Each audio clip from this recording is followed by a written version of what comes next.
J'ai le plaisir d'accueillir maintenant deux orateurs pour une session sur l'évolution des réseaux. Et j'aimerais introduire d'abord Monsieur Jacques Moron, directeur du groupe E, Énergie E, groupe E on dit, qui est en fait au départ ingénieur EPFL, comme j'ai compris. Monsieur Moron.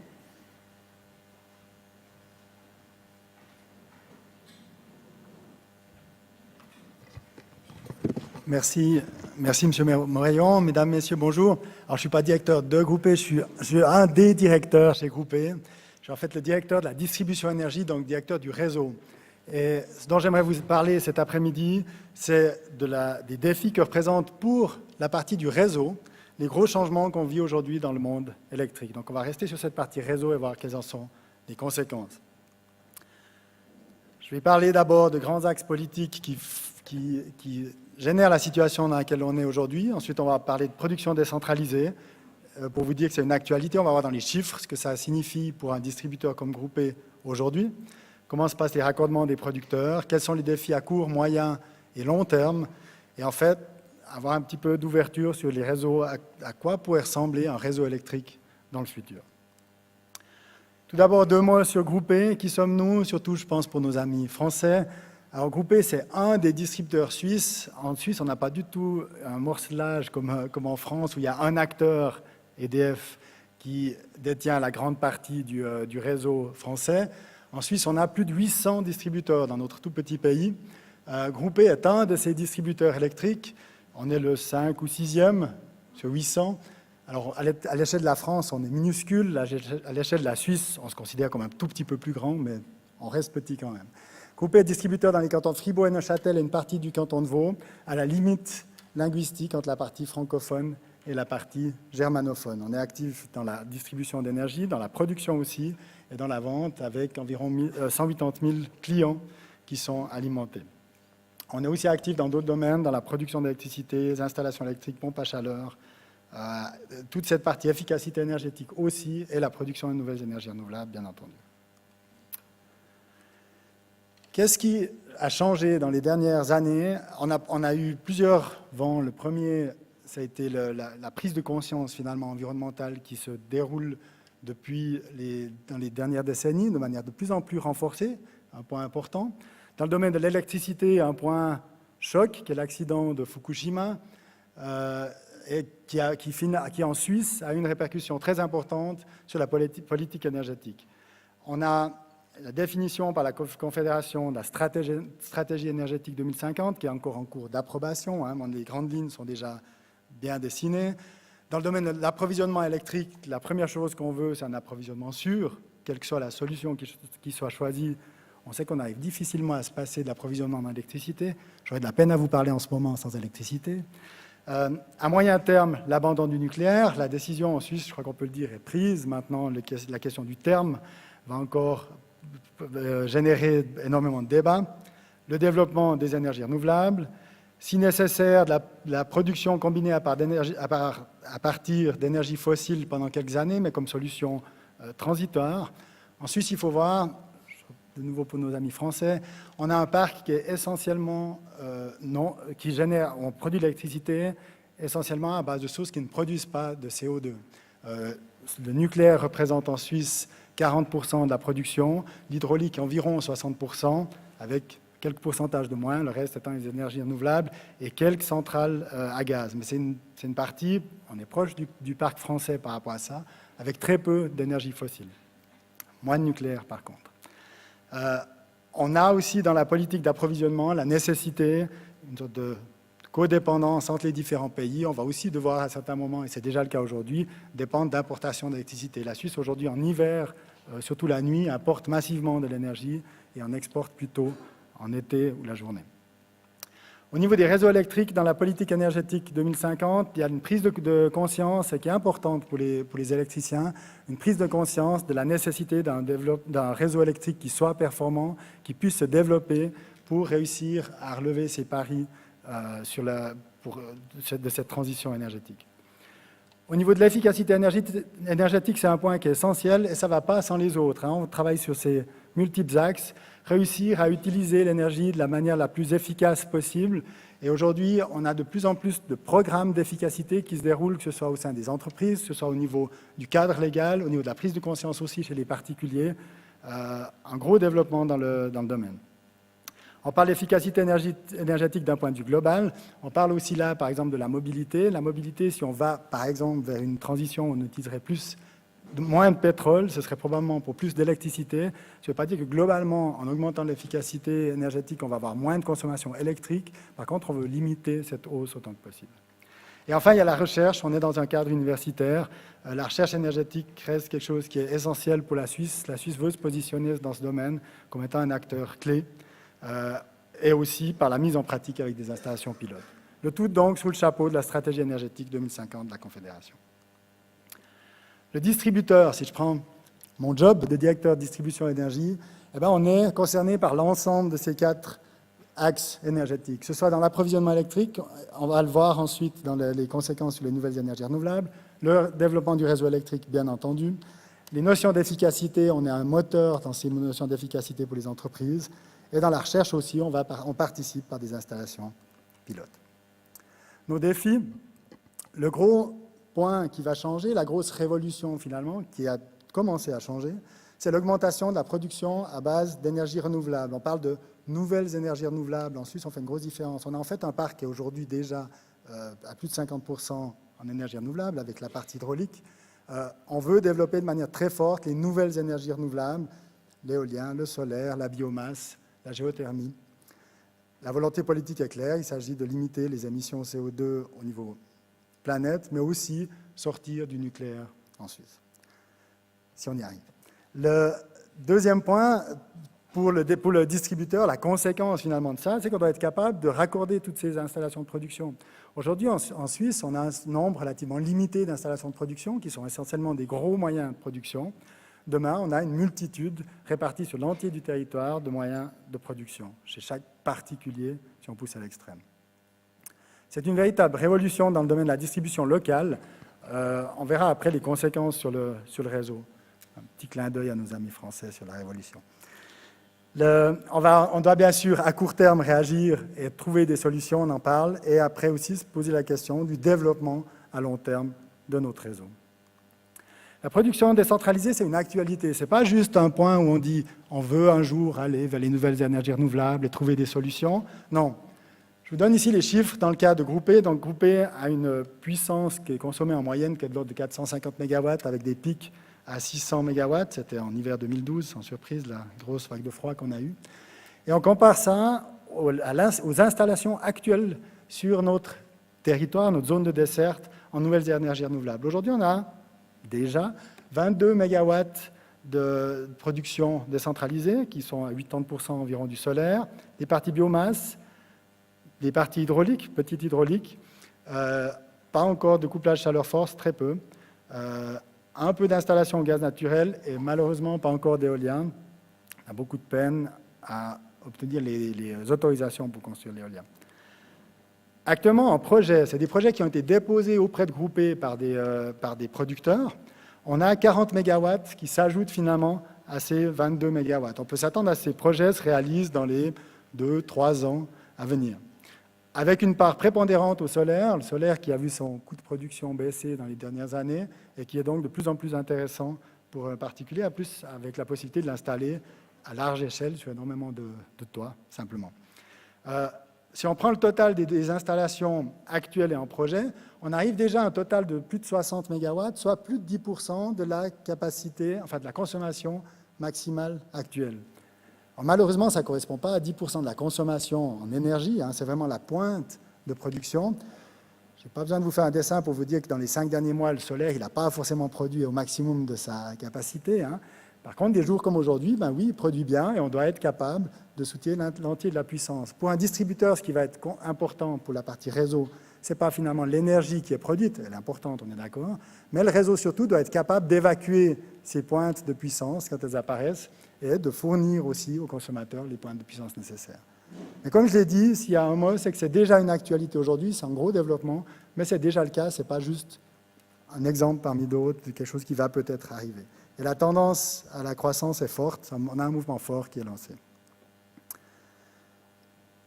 Une des conséquences de ces installations, d'un point de vue local, quelque chose qu'on ne connaissait pas avant quand on avait juste les grosses centrales, c'est des variations de tension qui arrivent dans un quartier, par exemple. Si on installe, là on aurait le cas par exemple d'une petite éolienne qui serait dans un quartier, et bien, au moment où elle va s'enclencher, ça va créer une baisse de tension. A contrario, quand on a par exemple, quand elle est en train de produire ou quand on a des installations solaires, eh bien, on va avoir une augmentation, on va avoir une production dans cette zone-là, avec comme conséquence une augmentation du niveau de tension chez le particulier. Et là, on a un souci, c'est que si on ne prend pas de mesures sur le réseau, eh bien, on va avoir des variations qui sont extrêmement fortes et qui, finalement, ont des conséquences sur la consommation derrière, pour avoir des télés qui commencent à exploser, des coupures dans l'alimentation, ce qui n'est bien sûr pas souhaitable, on est d'accord. Et ça veut dire qu'on doit prendre des mesures pour le faire, pour maintenir finalement ces variations de tension. Alors là, on parle de normes. Ce qui compte surtout, c'est qu'on soit toujours capable d'alimenter avec une qualité suffisante les clients.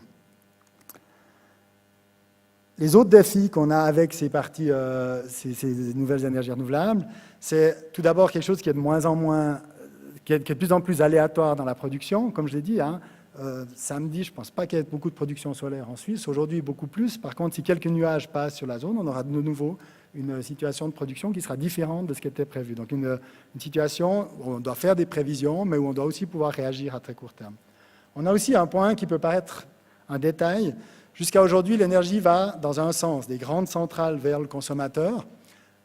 Demain, et c'est déjà le cas aujourd'hui sur une partie des quartiers qu'on a, on a de l'énergie qui est refoulée de la part des réseaux de distribution vers les réseaux en amont, avec une conséquence en termes de dimensionnement, mais aussi simplement une conséquence en termes de sécurité. Si on veut travailler hors tension sur un réseau, hier, quand on n'avait pas de production décentralisée, c'est tout simple, on coupe le réseau à un endroit et toute la partie en dessous n'est pas alimentée, on peut travailler en toute sécurité. Demain, on est en situation où non, avec des productions décentralisées qui sont présentes là, on doit être capable d'aller couper aussi auprès de chaque production individuelle pour empêcher finalement d'avoir la tension là où on ne souhaite pas forcément l'avoir. Ce qu'on fait aujourd'hui en termes de manière importante pour ces parties, pour ces raccordements, c'est qu'on dimensionne le réseau pour les pics de production. C'est-à-dire, on regarde, OK, à tel endroit de réseau, on va avoir une nouvelle installation solaire, par exemple, d'importance. On va simuler ce que ça peut signifier sur l'entier du réseau local, ces installations solaires. Et si nécessaire, on va enfouir du cuivre ou de l'aluminium, c'est les deux conducteurs qu'on utilise, pour augmenter la capacité de transit, finalement, sur ces lignes, pour être sûr de pouvoir absorber et la pointe de consommation et la pointe de production, et éventuellement les variations qu'on peut avoir entre les deux. C'est cher. C'est quelque chose qui est aujourd'hui en grande partie financé par le producteur, donc celui qui veut mettre en place aujourd'hui, c'est le modèle suisse, une grande centrale solaire, il va certainement devoir financer une partie des coûts de renforcement du réseau pour cette centrale solaire. On a aussi, dans les niveaux de tension supérieurs, une solidarité au niveau suisse qui est payée finalement par Swissgrid, où chaque consommateur contribue à ce renforcement de réseau. Là, on est totalement dans notre métier historique, pas beaucoup d'innovation. On plante du cuivre ou de l'aluminium dans la sous-terre et de cette manière-là, on arrive à évacuer cette production.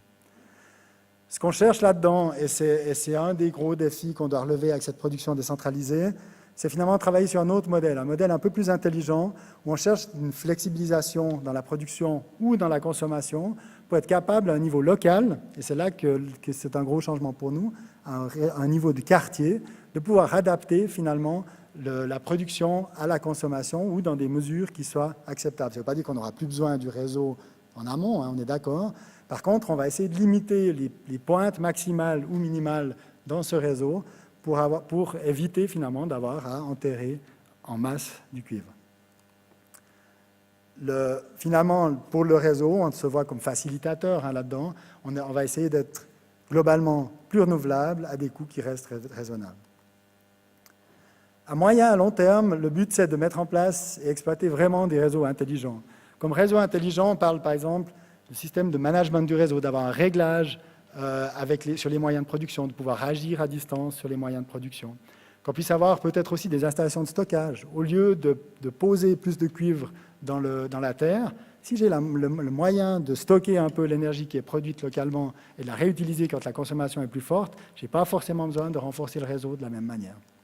y a beaucoup de recherches qui sont faites actuellement à l'EPFL, par notamment le groupe du professeur Paolone dans le domaine. Il y a ensuite la notion des productions intelligentes. L'idée de la production intelligente, c'est qu'on soit capable, comme j'ai dit avant, de la régler à distance ou aussi selon des conditions locales. C'est pas seulement pouvoir dire depuis une centrale de commande, globalement j'ai trop de production, je dois diminuer la production, mais dire non, ici, localement, j'ai un problème de réseau, je dois pouvoir le résoudre automatiquement et de manière instantanée en modulant la production. D'autres manières un peu plus techniques en jouant sur les COSFI, par exemple, qui permettraient de maintenir la tension. Au niveau des marchés et clients actifs, on part aussi ce qu'on appelle en anglais demand-side management, où il s'agit d'inciter, peut-être de trouver des modèles qui permettent une adaptation de la consommation. Je prends un exemple simple, celui qui a un chauffage, par exemple, à pompe à chaleur. Si on est dans les moments de pic de production, si dans ces moments-là, il éteint sa pompe à chaleur pendant 1 heure, ça n'aura pas de conséquences au niveau confort. Il va garder à peu près ses 21 degrés de confort au sein de la maison et peut-être avoir plus de consommation à d'autres moments dans la journée quand la consommation est moins forte. Et ce qu'on essaye de trouver dans le domaine, ce qu'on essaie de mettre en place dans la branche électrique, c'est des moyens d'inciter, finalement, de rémunérer cette adaptation de la consommation. On a aussi un autre exemple là-dedans sur la mobilité électrique. Si demain 20% du parc automobile est constitué de véhicules électriques, eh bien, on a une grande chance, c'est qu'on a plein de batteries de manière complètement décentralisée sur l'entier de notre réseau. Et l'idée, c'est de pouvoir utiliser une partie de ce stockage, de cette capacité de stockage, pour peut-être régler une partie de réseau local. C'est-à-dire que la voiture, quand on n'a pas qu'elle se branche forcément au maximum quand on arrive à 5 heures le soir et que tout le monde est en train de consommer à ce moment-là, mais peut-être de manière un peu plus étalée, peut-être même à des moments où on utiliserait une partie de la batterie qui serait mise à disposition, s'il le veut, par le client. Tout ceci implique bien sûr des moyens de télécommunication et de comptage qui sont intelligents. Aujourd'hui, on a finalement relativement peu d'informations sur les réseaux basse tension, sur les réseaux de distribution fine. Dans ces réseaux de distribution, eh ben, on a un compteur chez chacun qui compte le total de la consommation annuelle. On n'a pas forcément une photo de ce qui se passe chez chacun à un moment donné, à tout moment, en termes de variation de la tension, par exemple. Au niveau marché client actif, c'est intéressant en ce moment, on a un gros développement, que ce soit sur le côté demand-side management, mais aussi sur les moyens de production. C'est nouveau pour la branche électrique aussi de devoir travailler finalement avec de multiples acteurs, que ce soit le promoteur d'un projet, les différents fournisseurs des différentes solutions nouvelles énergies renouvelables, bien sûr les propriétaires qui sont concernés. Un métier aussi nouveau pour nous par rapport à ça. On est finalement au cœur de ce dispositif Smart Grid en tant que distributeur et finalement la gestion de ces différents acteurs s'ajoutera aux tâches historiques. J'ai une petite anecdote là-dessus. On a dans notre zone historique un fournisseur de panneaux solaires qui malheureusement génère des harmoniques sur le réseau au moment où on produit avec le réseau avec le solaire. Et la conséquence que ça a eu pour nous, c'est que ça nous a enclenché l'allumage de l'éclairage public au moment où il était en train de produire avec le solaire. Alors, en principe, quand on est en train de produire avec le solaire, c'est justement pas les moments où on a besoin d'éclairage public. Et on a eu plusieurs jours de suite, de l'éclairage public qui s'est enclenché dans ces villages. Et c'est quelque chose sur lequel on doit être à même de pouvoir définir des normes aussi, de pouvoir discuter avec les différents acteurs sur cette production. On change finalement de métier, on continue nos métiers de constructeurs et raccordés finalement, en rajoutant ce métier manager qui est essentiel, donc de gestion du réseau, de gestion de la charge et de la production. Les réseaux électriques du futur. On a là un exemple de réseau aujourd'hui on a ici donc des grandes centrales nucléaires, peut-être des centrales à gaz, il n'y en a pas beaucoup en Suisse, beaucoup d'hydraulique et un réseau très haute tension qui est finalement ces autoroutes de l'électricité qui traversent l'Europe finalement. Et puis ensuite, on a des réseaux haute et moyenne tension dans lesquels on va finalement distribuer les réseaux haute tension. On peut parler de routes départementales ou cantonales au niveau suisse. Hein. Et puis un réseau moyenne tension qui serait les routes au niveau d'une commune. Et puis réseau basse tension, c'est la distribution de quartiers qu'on a. Donc on a ces différents niveaux pour permettre finalement la distribution sur l'entier, avec un réseau européen qui est complètement interconnecté au niveau de très haute tension. Demain, si on ferme les centrales nucléaires et qu'on développe les nouvelles énergies renouvelables ou la production décentralisée d'un point de vue global, eh bien, on va avoir des productions solaires à ces niveaux-là. On va avoir des parties peut-être de stockage, des parties mini-hydrauliques, de l'éolien, de la chaleur aussi, que ce soit pour des chauffages à distance, soit de manière locale, peut-être aussi des couplages chaleur-force qui vont coupler production électrique et chaleur en même temps. On voit qu'on n'est plus dans un métier qui est simplement de partir d'en haut et arriver jusqu'à nos clients. On est dans un métier qui devient où l'électricité finalement circule dans tous les sens et où on doit être capable finalement de gérer non seulement cette distribution top-down, mais aussi cette répartition de l'énergie au sein des réseaux basse tension. Et ce qui est intéressant aussi pour nous, c'est qu'on n'est plus seulement en train de parler que d'électricité, mais typiquement, j'en parlais avant, on parle de chaleur, on essaye de moduler sur l'utilisation de la chaleur ou de parties stockage qui sont aussi nouveaux pour les distributeurs. Au niveau du réseau de transport, Groupé est moins concerné parce qu'il y est attaché, hein, mais les investissements sont aussi importants. C'est quelque chose qui est essentiel dans le développement des nouvelles énergies renouvelables. Il y a un très bon exemple là-dessus, c'est l'Allemagne qui a énormément de production éolienne au nord avec la consommation qui est au sud. Si l'Allemagne, et c'est ce qu'elle est en train de faire, développe de manière importante, extrêmement importante, ces nouvelles énergies renouvelables, elle doit être capable de faire transiter son énergie éolienne du nord de l'Allemagne vers le sud. Et aujourd'hui, on sait que le développement des autoroutes de l'électricité, qui sont les lignes très haute tension, est une problématique très difficile et qui prend énormément de temps. En conclusion, je dirais que les défis auxquels on fait face actuellement, c'est ce renforcement des réseaux de transport, on en a parlé, renforcement des réseaux de distribution et mise en place de réseaux intelligents, gros point en termes d'innovation, manager les producteurs, les réseaux, les marchés, les clients, une grosse partie de réseautage. Et ensuite, bien sûr, accroissement de la charge de travail, ce qui est un point qui n'est pas évident dans le dernier domaine, c'est qu'on a une pression qui est relativement forte sur les coûts de la part du régulateur et on doit rester finalement efficace dans la gestion de cette innovation. Et puis peut-être, enfin, un défi culturel qui est important et qui se passe au niveau des entreprises, quelque chose que je vis de manière très forte. Durant les dernières décennies, en réalité depuis 100 ans, on avait un rôle très classique dans la partie réseau. On construit du réseau, du transformateur, avec une technologie qui évolue, mais qui n'évolue pas de manière drastique d'une année à l'autre. Et en fait, ces évolutions qui étaient relativement lentes. Dorénavant, on est là aujourd'hui aux portes de bouleversements qui sont très importants, où il faudra être très rapide, où il faudra être très actif, avoir vite des solutions qui fonctionnent, mais en gardant à l'esprit que ces solutions, elles doivent être capables de vivre pendant 40 ans dans le réseau. Quand je disais avant, on enterre du cuivre pour, par exemple, reprendre la production, eh bien, ce cuivre, il est dans la terre en moyenne pour 40 ans. Et si on trouve des solutions de stockage ou autres, il faut aussi qu'on réfléchisse dans ce genre de durée. Voilà, je vous remercie. Encore une fois, je vois notre rôle de distributeur en étant un facilitateur pour la partie réseau de cette nouvelle politique énergétique 2050. On y croit et puis on y met toute notre énergie. Je vous remercie.